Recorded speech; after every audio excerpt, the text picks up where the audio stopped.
Chapter 25. The month of courtship had wasted. Its very last hours were being numbered. There was no putting off the day that advanced, the bridal day, and all preparations for its arrival were complete. I, at least, had nothing more to do. There were my trunks, packed, locked, corded, ranged in a row along the wall of my little chamber.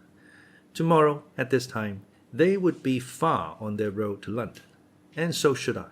Or rather, not I, but one Jane Rochester, a person whom as yet I knew not. The cards of address alone remained to nail on. They lay, 4 little squares, in a drawer. Mr. Rochester had himself written the direction. Mrs. Rochester, Hotel, London, on each. I could not persuade myself to affix them, or to have them affixed. Mrs. Rochester. She did not exist. She would not be born till tomorrow, sometime after 8 o'clock a.m., and I would wait to be assured she had come into the world alive before I assigned to her all that property. It was enough that in yonder closet, opposite my dressing-table, garments said to be hers had already displaced my black-stuffed low-wood frock and straw bonnet. For not to me appertained that suit of wedding raiment, the pearl-coloured robe, the vapory veil pendant from the usurped portmanteau. I shut the closet to conceal the strange, wraith-like apparel it contained, which, at this evening hour, 9 o'clock, gave out certainly a most ghostly shimmer through the shadow of my apartment. "I will leave you by yourself, White Dream," I said. "I'm feverish. I hear the wind blowing. I will go out of doors and feel it." It was not only the hurry of preparation that made me feverish, not only the anticipation of the great change, the new life which was to commence tomorrow. Both these circumstances had their share, doubtless, in producing that restless, excited mood which hurried me forth at this late hour into the darkening grounds.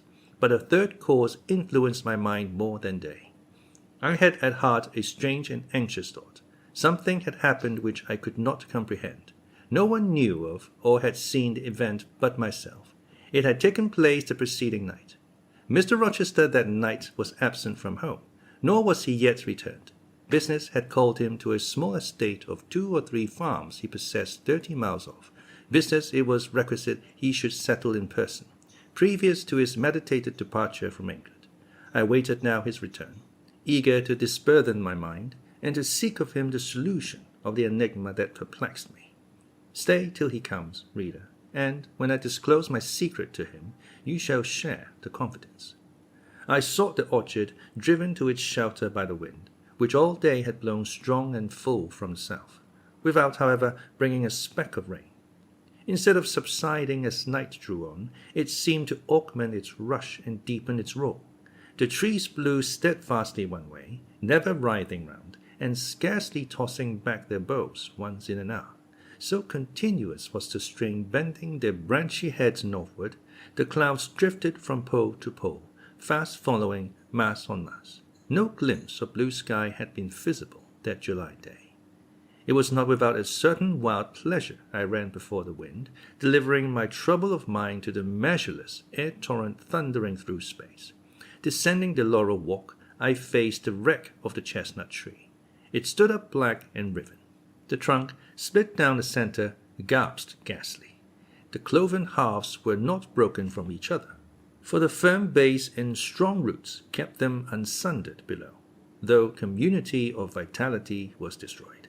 The sap could flow no more. Their great boughs on each side were dead, and next winter's tempests would be sure to fell one or both to earth. As yet, however, they might be said to form one tree, a ruin, but an entire ruin. "You did right to hold fast to each other," I said, as if the monster splinters were living things, and could hear me. "I think, scathed as you look, and charred and scorched, there must be a little sense of life in you yet, rising out of that adhesion at the faithful, honest roots. You will never have green leaves more, never more sea-birds making nests and singing idylls in your boughs. The time of pleasure and love is over with you. But you are not desolate. Each of you has a comrade to sympathize with him in his decay." As I looked up at them, the moon appeared momentarily in that part of the sky which filled their fissure. Her disk was blood-red and half overcast. She seemed to throw on me one bewildered, dreary glance, and buried herself again instantly in the deep drift of cloud. The wind fell for a second round Thornfield, but far away over wood and water poured a wild, melancholy wail. It was sad to listen to, and I ran off again. Here and there I strayed through the orchard, gathered up the apples with which the grass round the tree roots was thickly strewn. Then I employed myself in dividing the ripe from the unripe. I carried them into the house and put them away in the storeroom. Then I repaired to the library to ascertain whether the fire was lit, for, though summer, I knew on such a gloomy evening Mr. Rochester would like to see a cheerful hearth when he came in. Yes, the fire had been kindled some time, and burned well. I placed his armchair by the chimney corner. I wheeled the table near it. I let down a curtain, and had the candles brought in ready for lighting. More restless than ever, when I had completed these arrangements, I could not sit still, nor even remain in the house. A little timepiece in the room and the oak clock in the hall simultaneously struck 10. "How late it grows," I said. "I will run down to the gates. It is moonlight at intervals. I can see a good way on the road. He may be coming now, and to meet him will save some minutes of suspense." The wind roared high in the great trees which embowered the gates, but the road, as far as I could see, to the right hand and the left, was all still and solitary. Save for the shadows of clouds crossing it at intervals as the moon looked out, it was but a long pale line, unvaried by one moving speck. A puerile tear dimmed my eye while I looked, a tear of disappointment and impatience. Ashamed of it, I wiped it away. I lingered. The moon shut herself wholly within her chamber, and drew close her curtain of dense cloud. The night grew dark. Rain came driving fast on again. "I wish he would come. I wish he would come," I exclaimed, seized with hypochondriac foreboding. I had expected his arrival before tea. Now it was dark. What could keep him? Had an accident happened? The event of last night again recurred to me. I interpreted it as a warning of disaster. I feared my hopes were too bright to be realized, and I had enjoyed so much bliss lately that I imagined my fortune had passed its meridian, and must now decline. Well, I cannot return to the house, I thought. I cannot sit by the fireside, while he is abroad in inclement weather. Better tire my limbs than strain my heart. I will go forward and meet him. I set out. I walked fast, but not far. Ere I had measured a quarter of a mile, I heard the tramp of hoofs. A horseman came on, full gallop. A dog ran by his side, away with evil presentiment. It was he. Here he was, mounted on Mesra, followed by Pilot.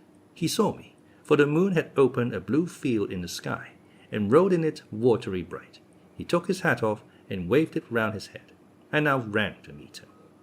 "There," he exclaimed, as he stretched out his hand and bent from the saddle. "You can't do without me. That is evident. Step on my boot toe. Give me both hands. Mount." I obeyed. Joy made me agile. I sprang up before him. A hearty kissing I got for a welcome, and some boastful triumph, which I swallowed as well as I could. He checked himself in his exultation to demand, "But is there anything the matter, Janet, that you come to meet me at such an hour? Is there anything wrong?" "No, but I thought you would never come. I could not bear to wait in the house for you, especially with this rain and wind." "Rain and wind, indeed. Yes, you are dripping like a mermaid. Pull my cloak round you. But I think you are feverish, Jane. Both your cheek and hand are burning hot. I ask again, is there anything the matter?" "Nothing now. I am neither afraid nor unhappy." "Then you have been both?" "Rather, but I'll tell you all about it by and by, sir, and I dare say you will only laugh at me for my pains." "I'll laugh at you heartily when tomorrow is past. Till then I dare not. My prize is not certain. This is you, who have been as slippery as an eel this last month, and as thorny as a briar rose. I could not lay a finger anywhere but I was pricked, and now I seem to have gathered up a stray lamb in my arms. You wandered out of the fold to seek your shepherd, did you, Jane?" "I wanted you, but don't boast. Here we are at Thornfield. Now let me get down." He landed me on the pavement, as John took his horse, and he followed me into the hall. He told me to make haste and put something dry on, and then returned to him in the library. And he stopped me, as I made for the staircase, to extort a promise that I would not be long. Nor was I long. In 5 minutes I rejoined him. I found him at supper. Take a seat and bear me company, Jane. Please God, it is the last meal but one you will eat at Thornfield Hall for a long time. I sat down near him, but told him I could not eat. Is it because you have the prospect of a journey before you, Jane? Is it the thought of going to London that takes away your appetite? I cannot see my prospects clearly tonight, sir, and I hardly know what thoughts I have in my head. Everything in life seems unreal. Except me. I am substantial enough. Touch me. You, sir, are the most phantom-like of all. You are a mere dream. He held out his hand, laughing. Is that a dream? Said he, placing it close to my eyes. He had a rounded, muscular, and vigorous hand, as well as a long, strong arm. Yes, though I touch it, it is a dream, said I, as I put it down from before my face. Sir, have you finished supper? Yes, Jane. I rang the bell and ordered away the tray. When we were again alone, I stirred the fire, and then took a low seat at my master's knee. It is near midnight, I said. Yes, but remember, Jane, you promised to wait with me the night before my wedding. I did, and I will keep my promise, for an hour or two at least. I have no wish to go to bed. Are all your arrangements complete? All, sir, and on my part likewise, he returned. I have settled everything, and we shall leave Thornfield tomorrow, within half an hour after our return from church. Very well, sir. With what an extraordinary smile you uttered that word. Very well. Jane, what a bright spot of colour you have on each cheek, and how strangely your eyes glitter. Are you well? I believe I am. Believe? What is the matter? Tell me what you feel. I could not, sir. No words could tell you what I feel. I wish this present hour would never end. Who knows with what fate the next may come charged? This is hypochondria, Jane. You have been overexcited or overfatigued. Do you, sir, feel calm and happy? Calm? No, but happy to the heart's core. I looked up at him to read the signs of bliss in his face. It was ardent and flushed. Give me your confidence, Jane, he said. Relieve your mind of any weight that oppresses it, by imparting it to me. What do you fear? That I shall not prove a good husband? It is the idea farthest from my thoughts. Are you apprehensive of the new sphere you are about to enter, of the new life into which you are passing? No. You puzzle me, Jane. Your look and tone of sorrowful audacity perplex and pain me. I want an explanation. Then, sir, listen. You were from home last night. I was. I know that. And you hinted a while ago at something which had happened in my absence. Nothing probably of consequence, but, in short, it has disturbed you. Let me hear it. Mrs. Fairfax has said something, perhaps, or you have overheard the servants' talk. Your sensitive self-respect has been wounded. No, sir. It struck 12. I waited till the timepiece had concluded its silver chime, and the clock its hoarse, vibrating stroke, and then I proceeded. All day yesterday I was very busy, and very happy in my ceaseless bustle, for I am not, as you seem to think, troubled by any haunting fears about the new sphere, etc. I think it a glorious thing to have the hope of living with you, because I love you. No, sir, don't caress me now. Let me talk undisturbed. Yesterday I trusted well in Providence, and believed that events were working together for your good and mine. It was a fine day, if you recollect. The calmness of the air and sky forbade apprehensions respecting your safety or comfort on your journey. I walked a little while on the pavement after tea, thinking of you, and I beheld you in imagination so near me I scarcely missed your actual presence. I thought of the life that lay before me. Your life, sir, an existence more expansive and stirring than my own, as much more so as the depths of the sea to which the brooks runs are than the shallows of its own straight channel. I wondered why moralists call this world a dreary wilderness. For me it blossomed like a rose. Just at sunset, the air turned cold and the sky cloudy. I went in. Sophie called me upstairs to look at my wedding dress, which they had just brought, and under it in the box I found your present, the veil which, in your princely extravagance, you sent for from London, resolved, I suppose, since I would not have jewels, to cheat me into accepting something as costly. I smiled as I unfolded it, and devised how I would tease you about your aristocratic tastes, and your efforts to mask your plebeian bride in the attributes of a peeress. I thought how I would carry down to you the square of unembroidered blonde I had myself prepared as a covering for my low-born head, and asked if that was not good enough for a woman who could bring her husband neither fortune, beauty, nor connections. I saw plainly how you would look, and heard your impetuous Republican answers, and your haughty disavowal of any necessity on your part to augment your wealth or elevate your standing by marrying either a purse or a coronet. "How well you read me, you witch," interposed Mr. Rochester. "But what did you find in the veil besides its embroidery? Did you find poison or a dagger, that you look so mournful now?" "No, no, sir. Besides the delicacy and richness of the fabric, I found nothing save Fairfax Rochester's pride, and that did not scare me, because I am used to the sight of the demon.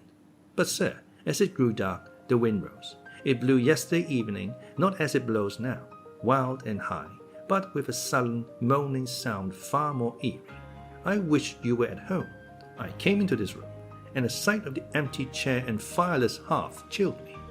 For some time after I went to bed, I could not sleep. A sense of anxious excitement distressed me. The gale still rising seemed to my ear to muffle a mournful undersound. Whether in the house or abroad I could not at first tell, but it recurred, doubtful yet doleful at every lull. At last I made out it must be some dog howling at a distance. I was glad when it ceased. On sleeping, I continued in dreams the idea of a dark and gusty night. I continued also the wish to be with you, and experienced a strange, regretful consciousness of some barrier dividing us. During all my first sleep, I was following the windings of an unknown road. Total obscurity environed me. Rain pelted me. I was burdened with the charge of a little child, a very small creature, too young and feeble to walk, and which shivered in my cold arms, and wailed piteously in my ear. I thought, sir, that you were on the road a long way before me, and I strained every nerve to overtake you, and made effort on effort to utter your name and entreat you to stop.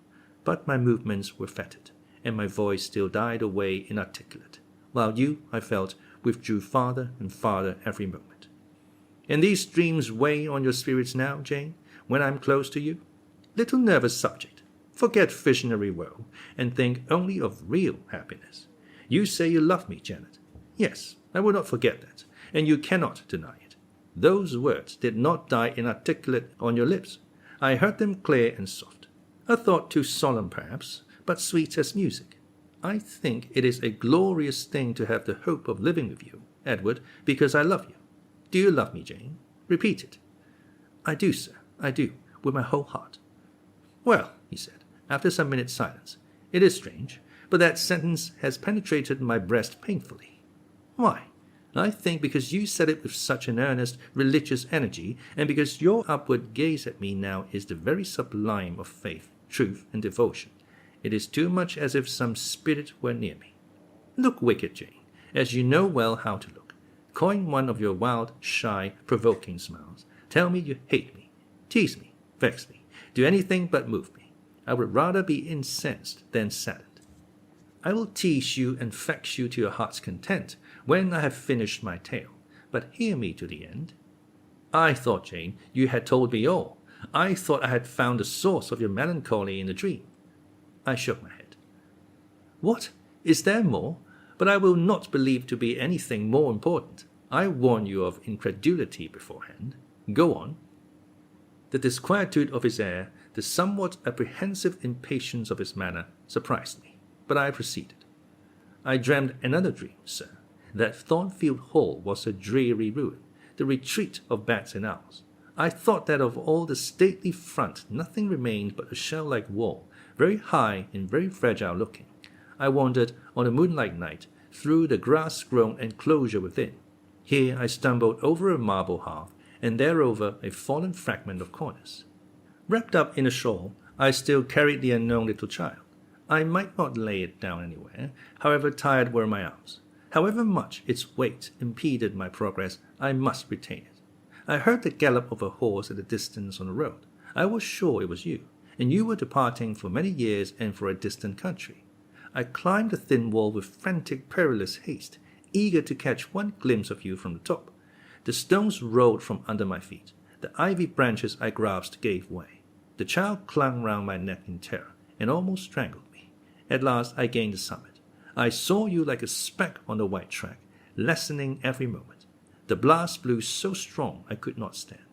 I sat down on the narrow ledge. I hushed the scared infant in my lap. You turned an angle of the road. I bent forward to take the last look. The wall crumbled. I was shaken. The child rolled from my knee. I lost my balance, fell, and woke. Now, Jane, that is all. All the preface, sir. The tale is yet to come. On waking, a gleam dazzled my eyes. I thought, oh, it is daylight. But I was mistaken. It was only candlelight. Sophie, I supposed, had come in.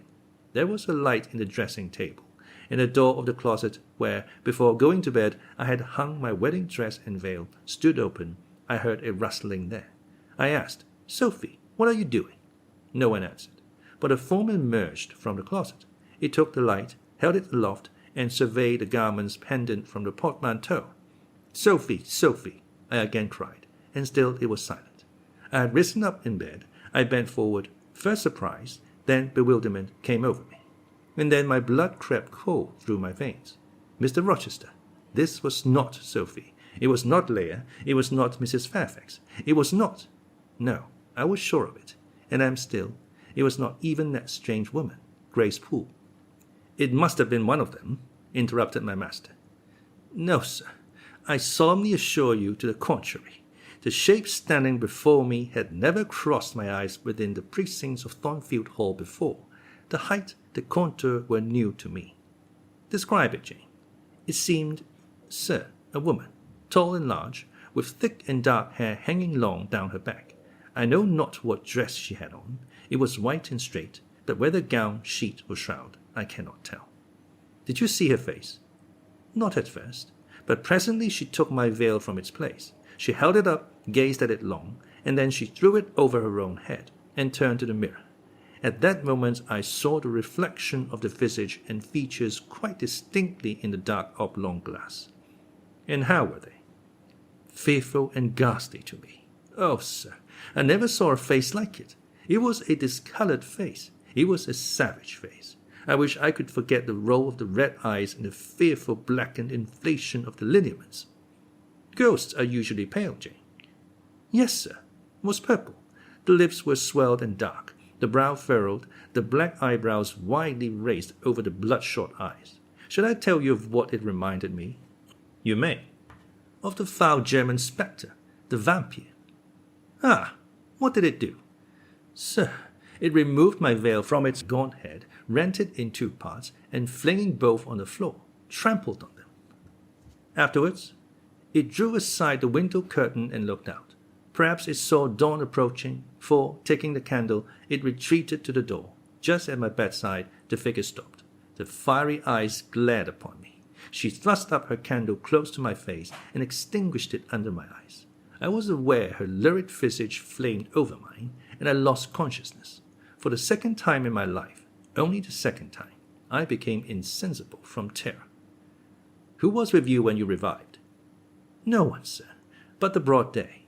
I rose, bathed my head and face in water, drank a long draught, felt that though enfeebled I was not ill, and determined that to none but you would I impart this vision. Now, sir, tell me who and what that woman was. The creature of an overstimulated brain, that is certain. I must be careful of you, my treasure. Nerves like yours were not made for rough handling. Sir, depend on it, my nerves were not involved. The thing was real. The transaction actually took place. In your previous dreams, were they real too? Is Thornfield Hall a ruin? Am I severed from you by insuperable obstacles? Am I leaving you without a tear, without a kiss, without a word? Not yet. Am I about to do it? Why, the day is already commenced which is to bind us indissolubly, and when we are once united, there shall be no recurrence of these mental terrors. I guarantee that. Mental terrors, sir. I wish I could believe them to be only such. I wish it more now than ever, since even you cannot explain to me the mystery of that awful visitant. And since I cannot do it, Jane, it must have been unreal. But, sir, When I said so to myself on rising this morning, and when I looked round the room to gather courage and comfort from the cheerful aspect of each familiar object in full daylight, there, on the carpet, I saw what gave a distinct lie to my hypothesis, the veil torn from top to bottom in two halves. I felt Mr. Rochester start and shudder. He hastily flung his arms round me. "Thank God," he exclaimed, "that if anything malignant did come near you last night, it was only the veil that was harmed. Oh, to think what might have happened!" He drew his breath short, and strained me so close to him I could scarcely pant. After some minutes' silence, he continued, cheerily, "Now, Janet, I'll explain to you all about it. It was half dream, half reality. A woman did, I doubt not, enter your room, and that woman must have been, Grace Poole. You call her a strange being yourself. From all you know, you have reason so to call her. What did she do to me? What to Mason?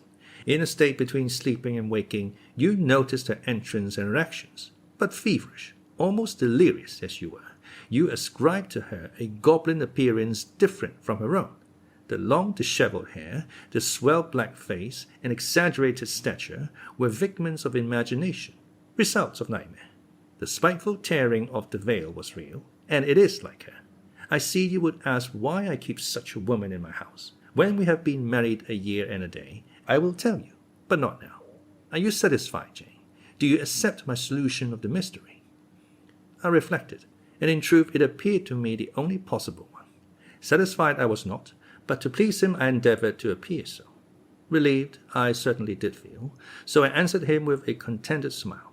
And now, as it was long past 1, I prepared to leave him. "Does not Sophie sleep with Adèle in the nursery?" he asked, as I lit my candle.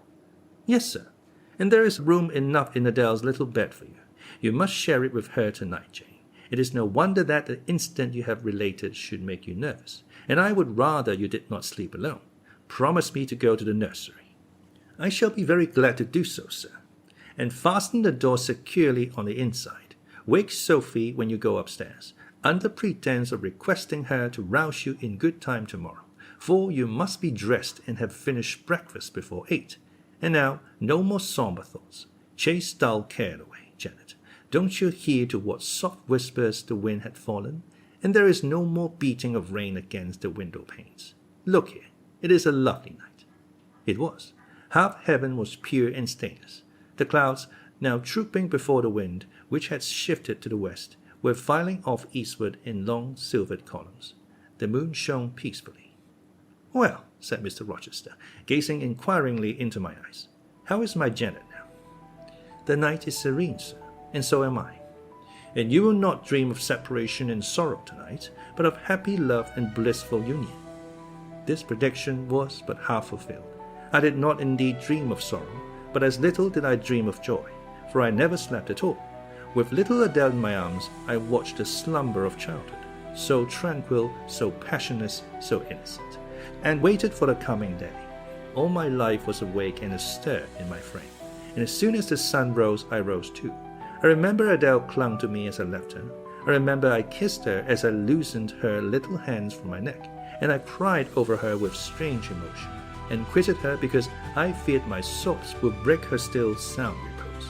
She seemed the emblem of my past life, and I was now to array myself to meet, the dread but adored type of my unknown future day.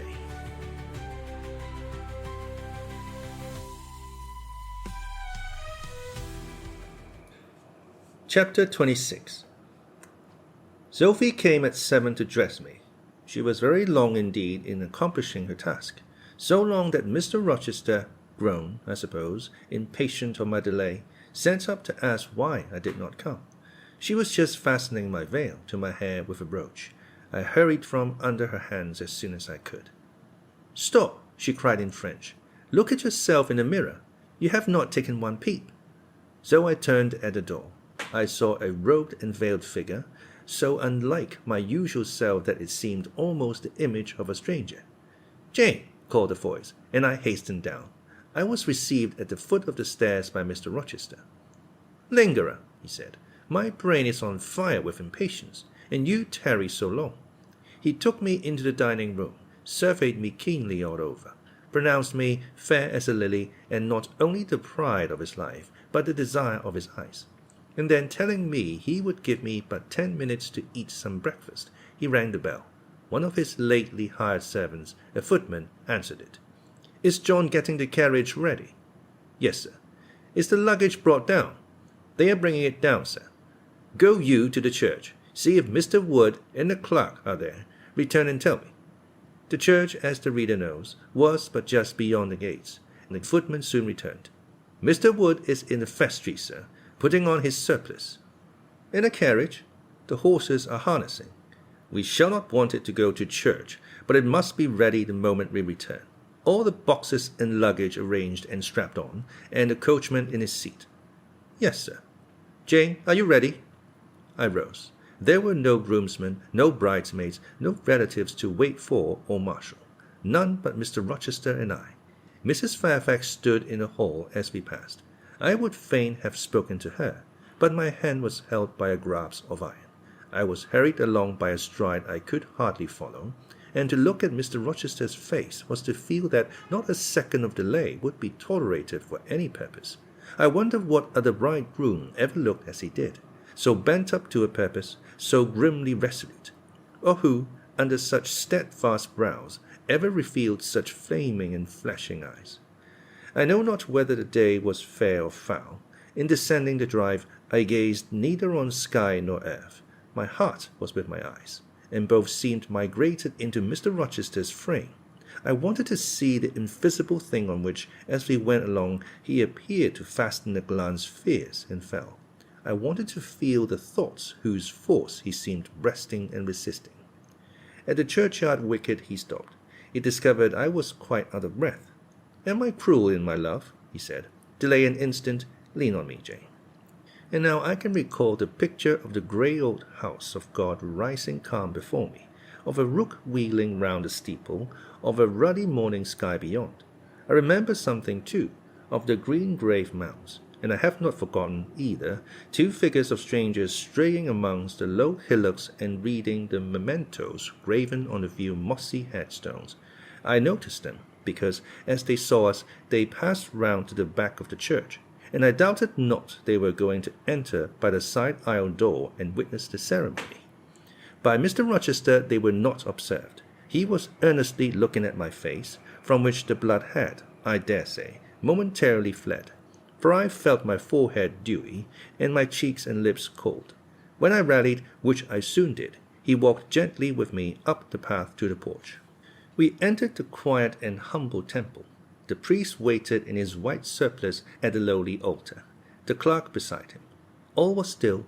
2 shadows only moved in a remote corner. My conjecture had been correct. The strangers had slipped in before us, and they now stood by the vault of the Rochesters, their backs towards us, viewing through the rails the old-time stained marble tomb, where a kneeling angel guarded the remains of Damer de Rochester, slain at Marston Moor in the time of the Civil Wars, and of Elizabeth, his wife. Our place was taken at the communion rails. Hearing a cautious step behind me, I glanced over my shoulder. One of the strangers, a gentleman, evidently was advancing up the chancel. The service began. The explanation of the intent of matrimony was gone through, and then the clergyman came a step further forward and, bending slightly towards Mr. Rochester, went on. "I require and charge you both, that if either of you know any impediment why ye may not lawfully be joined together in matrimony, ye do now confess it. For be ye well assured that so many as are coupled together otherwise than God's word doth allow, are not joined together by God, neither is their matrimony lawful." He paused, as the custom is. When is the pause after that sentence ever broken by reply? Not, perhaps, once in 100 years. And the clergyman, who had not lifted his eyes from his book, and had held his breath but for a moment, was proceeding.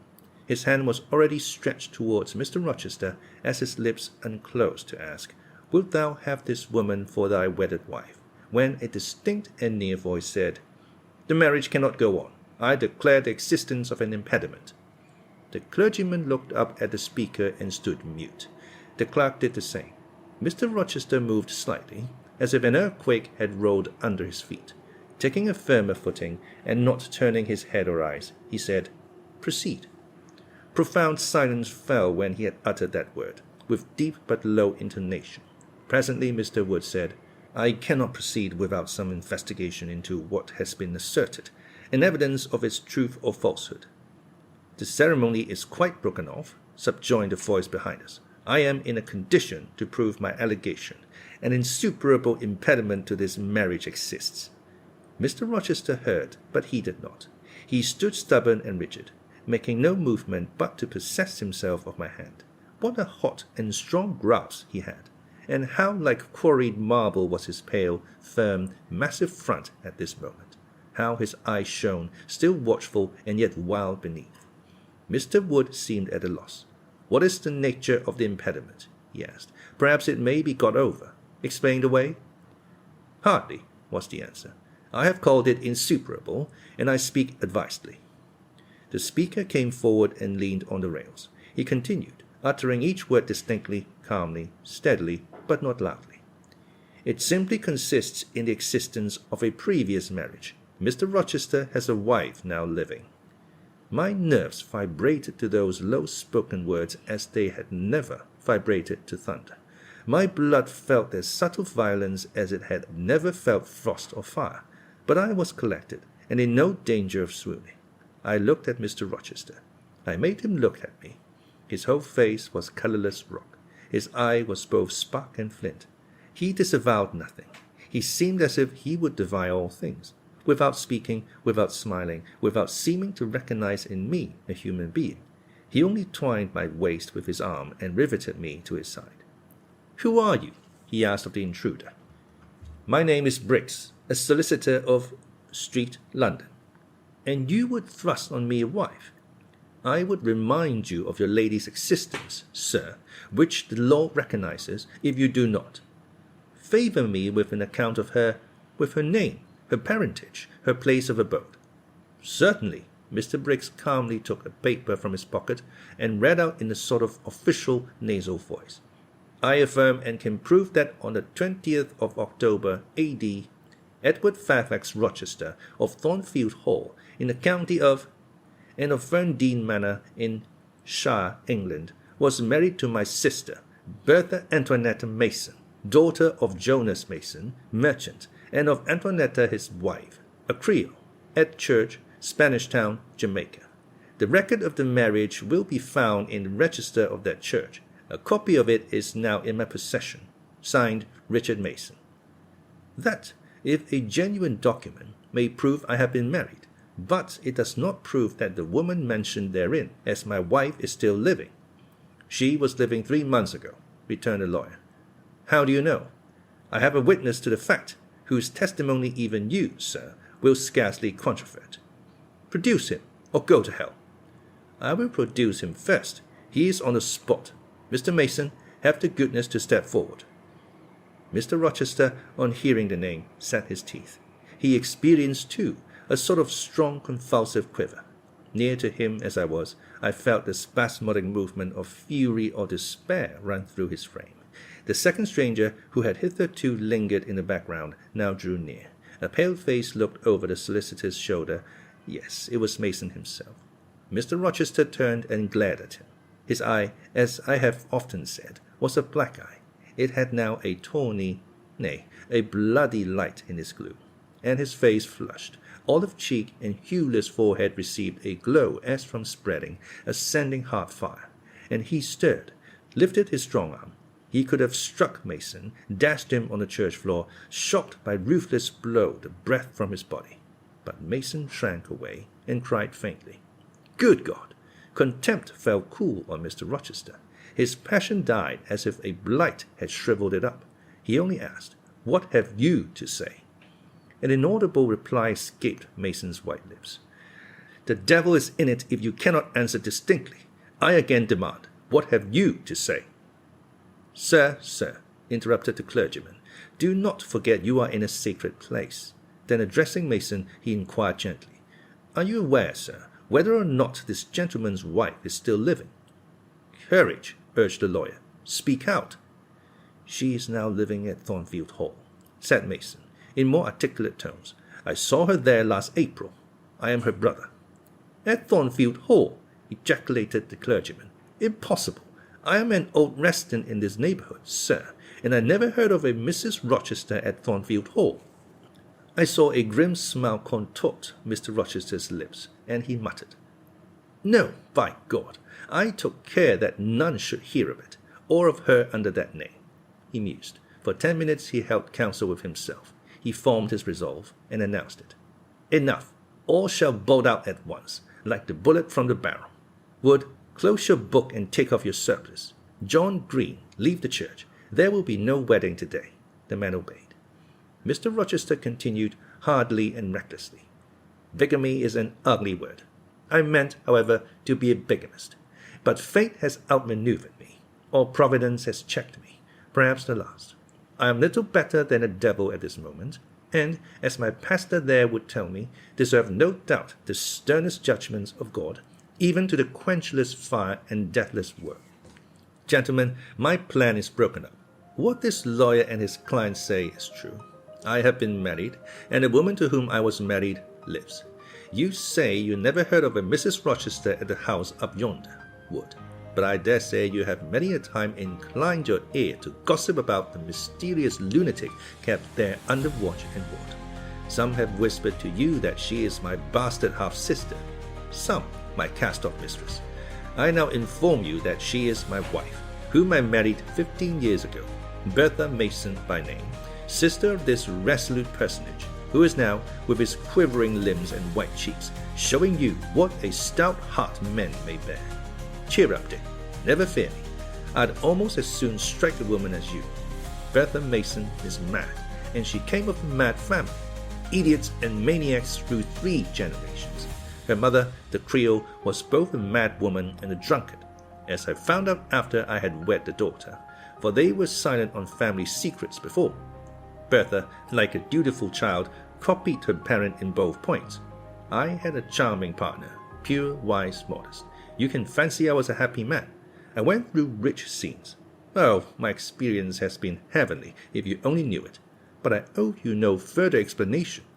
Briggs, Wood, Mason, I invite you all to come up to the house and visit Mrs. Poole's patient, and my wife. You shall see what sort of a being I was cheated into espousing, and judge whether or not I had a right to break the compact, and seek sympathy with something at least human. This girl," he continued, looking at me, "knew no more than you, Wood, of the disgusting secret. She thought all was fair and legal, and never dreamt she was going to be entrapped into a vain union with a defrauded wretch, already bound to a bad, mad, and imbruted partner. Come, all of you, follow." Still holding me fast, he left the church. The 3 gentlemen came after.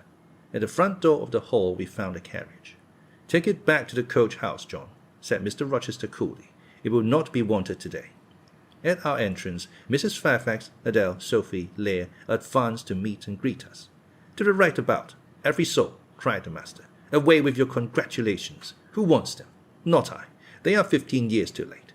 He passed on and ascended the stairs, still holding my hand, and still beckoning the gentlemen to follow him, which they did.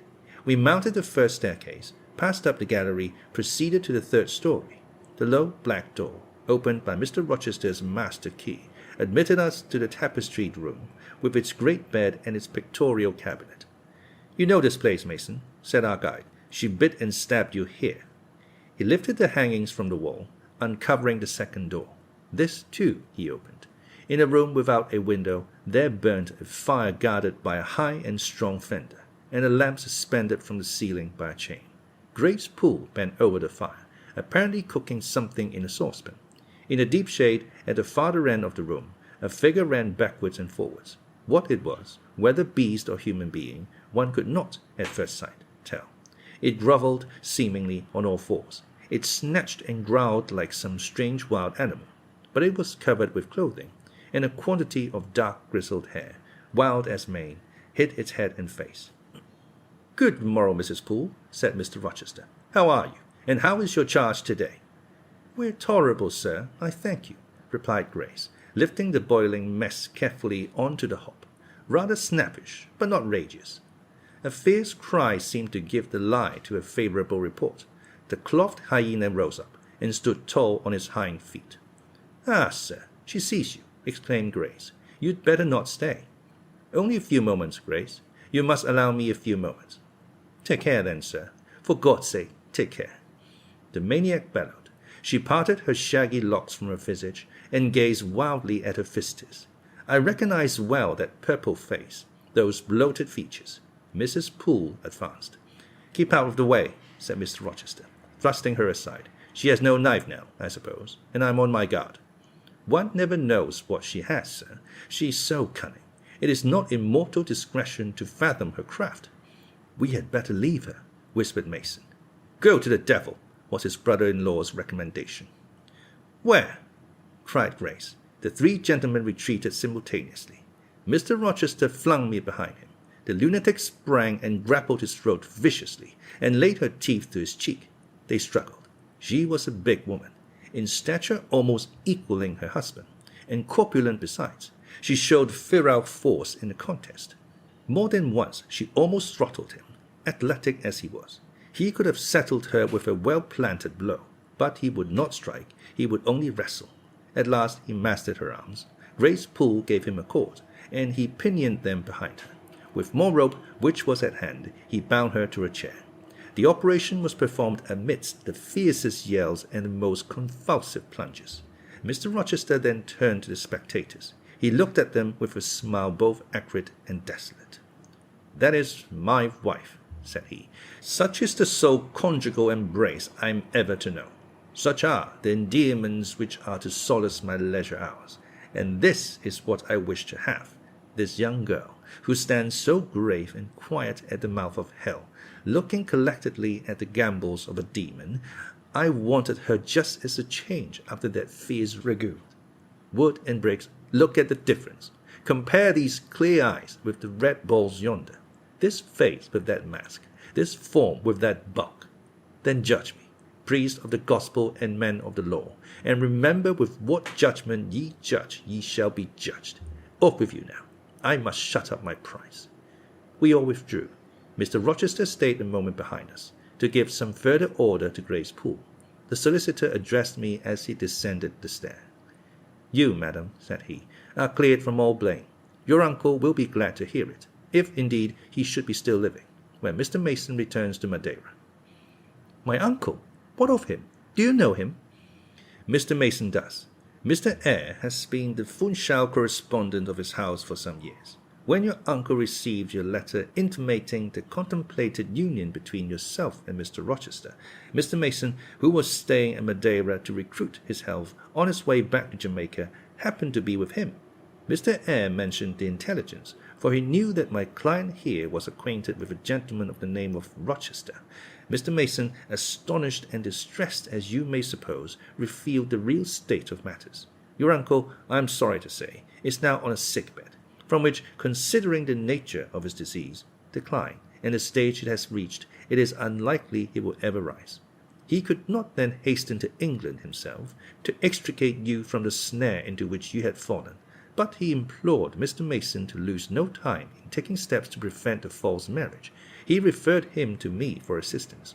I used all dispatch, and am thankful I was not too late, as you doubtless must be also. Were I not morally certain that your uncle will be dead ere you reach Madeira, I would advise you to accompany Mr. Mason back. But as it is, I think you had better remain in England till you can hear further, either from or of Mr. Eyre. Have we anything else to stay for?" he inquired of Mr. Mason. No, let us be gone," was the anxious reply, and without waiting to take leave of Mr. Rochester, they made their exit at the hall door. The clergyman stayed to exchange a few sentences, either of admonition or reproof, with his haughty parishioner. This duty done, he too departed. I heard him go as I stood at the half-open door of my own room, to which I had now withdrawn. The house cleared, I shut myself in, fastened the bolt that none might intrude, and proceeded, not to weep, not to mourn. I was yet too calm for that, but mechanically to take off the wedding dress and replace it by the stuffed gown I had worn yesterday, as I thought, for the last time. I then sat down. I felt weak and tired. I leaned my arms on the table, and my head dropped on them. And now I thought, till now I had only heard, seen, moved, followed up and down where I was led or dragged, watched event rush on event, disclosure open beyond disclosure.